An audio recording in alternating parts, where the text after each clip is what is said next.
Good morning दोस्तों, thank you so much कि आपका रिस्पांस रेगुलर मिल रहा है और आपको मेरी कमेंट्री से फ़ायदा हो रहा होगा, क्योंकि बहुत ही फेयर और बहुत ही क्लियर और डेटा बेस्ड कमेंट्री है। ना कोई यहाँ पे एजम्पशन है और ना ही कोई आपको किसी प्रकार का कोई कह सकते हो ट्रेडिंग हम डील दे रहे हैं जिसमें आप रातों रात लखपति बन जाएंगे।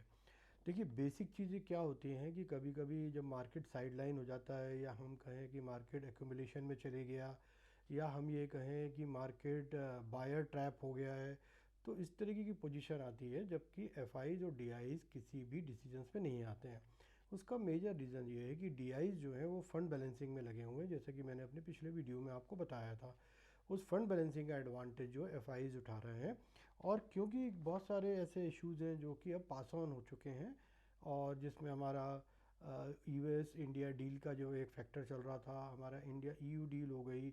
इस प्रकार इंडिया में अब एआई समिट हो रही है उसके बाद आपका जो है आईटी सेक्टर वर्सेस एआई का भी एक बहुत बड़ा पैच चला, उसमें भी हमारा मार्केट डाउन आ गया। लेकिन अल्टीमेटली अभी एफआईज जो है वो एंट्री नहीं कर रहे हैं, अभी उनका डिसीजंस नहीं हो पाया। जिसका सबसे बड़ा जो आपको एविडेंट है वो ये है कि कल फिर उन्होंने तकरीबन 22,318 करोड़ का जो है इंडेक्स ऑप्शन बेच दिए। अब इंडेक्स ऑप्शन कब बेचता है आदमी? जब कोई सर्टेनिटी नहीं होती है और उसको लगता है कि मुझे जब यहाँ पे कॉल राइटिंग से पैसा बन रहा है तो मैं अभी बहुत पैसा नहीं लगाना चाहता डायरेक्ट मार्केट में, कैश मार्केट में। तो वो क्या करता है, इंडेक्स फ्यूचर खरीद लिए उसने 700 करोड़ के लगभग। ठीक है, स्टॉक फ्यूचर उधर बेच दिए 1930 करोड़ के, स्टॉक ऑप्शन खरीद लिए 450 करोड़ के। कैश सेगमेंट में जरूर उसने 1,000 करोड़ का माल खरीदा है। अब ये एक बैलेंसिंग ट्रेड होती है जिसके अंदर वॉल्यूम जो है वो बढ़ता उतना नहीं दिख रहा है, इंडेक्स ऑप्शन में नहीं दिख रहा है मुझे, और ना ही आपके स्टॉक ऑप्शन में दिख रहा है। कि कोई वॉल्यूम बढ़े तो मैं समझूं कि वहाँ बाइंग हो रही है, कैश मार्केट में बाइंग हो रही है और उसको वो हैज कर रहा है। यहाँ तो सीधा सीधा ये लग रहा है कि मार्केट को एक दायरे में रखना है, 25,500 25,800। अब आज जो देखने की बात है इसके अंदर कि मैंने आपको बोला डीआई का ही, मैंने डीआईज ने 187 करोड़ का ही खरीदा है माल। उसका रीज़न है वो अभी बैलेंसिंग में लगे हुए हैं। आईटी फैक्टर इतना बड़ा आ गया है कि आईटी इंडस्ट्री में जो चर्निंग करनी है उनको, कि कहाँ पे ज़्यादा है कहाँ पे कम है, ये सब चीज़ें उनको देखनी पड़ रही है। 25,700 का आप एक सपोर्ट पकड़ लीजिए, 25,700 पे आप ऑब्जर्व कीजिए, डायरेक्ट एंट्री मत कीजिए मार्केट में। 25,600 तक जाने दीजिए, 25,800 तक जाने दीजिए। इस बीच में ये देखिए कि किस तरीके से वॉल्यूम बढ़ रहा है या पीसीआर में क्या पोजीशन आ रही है। पीसीआर अगर ओवरबॉट हो गया तो वापस नीचे आ सकता है। तो यहाँ पे आपको जो सचेत रहना है वो यही रहना है कि आपको नोटेड जोन बनाना है इसको, और 25,600 से 25,800 के बीच में मार्केट को ऑब्जर्व करना है और ये देखना है कि मार्केट कहाँ किस तरीके से आगे बढ़ता है।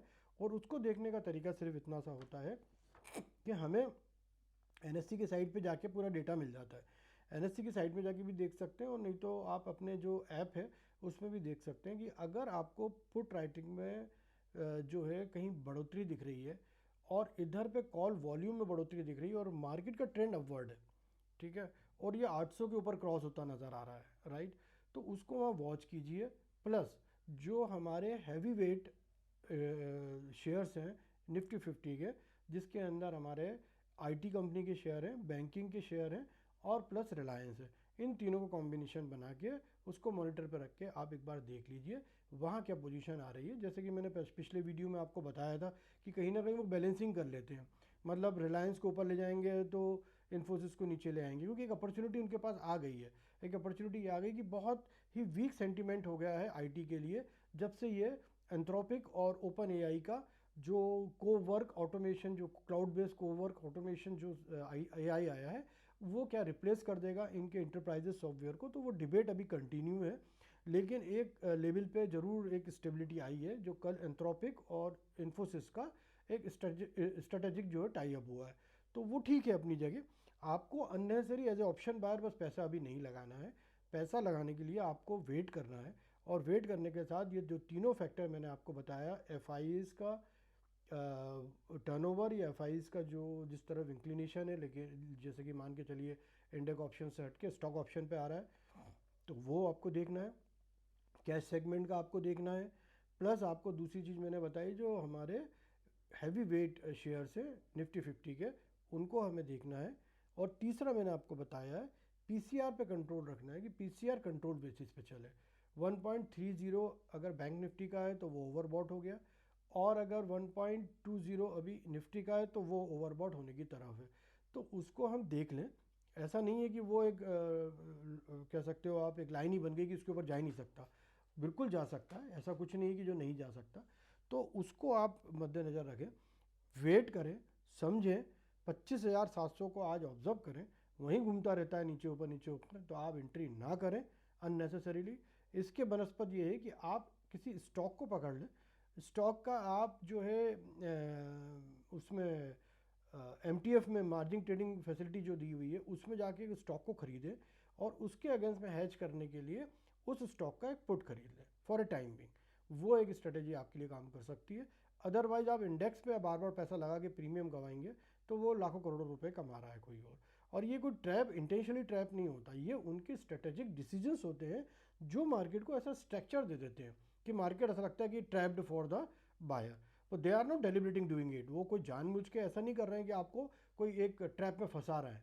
वो एक सिचुएशन है जो उनके डिसीजन से एफआईज और डीआईज के, कि जिसके अंदर मार्केट कंसोलिडेशन में चले जाता है, साइडवेज हो जाता है, और वहीं आप प्रीमियम लॉस करते हैं और वहीं वो प्रॉफिट कमाते हैं, क्योंकि तो उनका तो काम ही है राइड करना। तो ये आप गौर कीजिएगा, ध्यान रखिएगा, और आप जो है इस पर अपना पैसा बचाइए। कहीं ना कहीं पैसा आपका ये काम आने वाला है। मेरी जो उम्मीद है वो यही है कि ये जब बादल छट जाएंगे ना थोड़े से, उसके बाद 300-300 पॉइंट और 400-400 पॉइंट जो है निफ्टी 50 इंडेक्स भी चला करेगा, और 800-800 पॉइंट जो है बैंक निफ्टी भी चला करेगा। ये मेरी बात आप गौर कीजिए, अपने पास स्टोर कीजिए, पैसे को बचाइए, पैसे को भी स्टोर कीजिए और नॉलेज गेन कीजिए। थैंक यू सो मच, नमस्कार।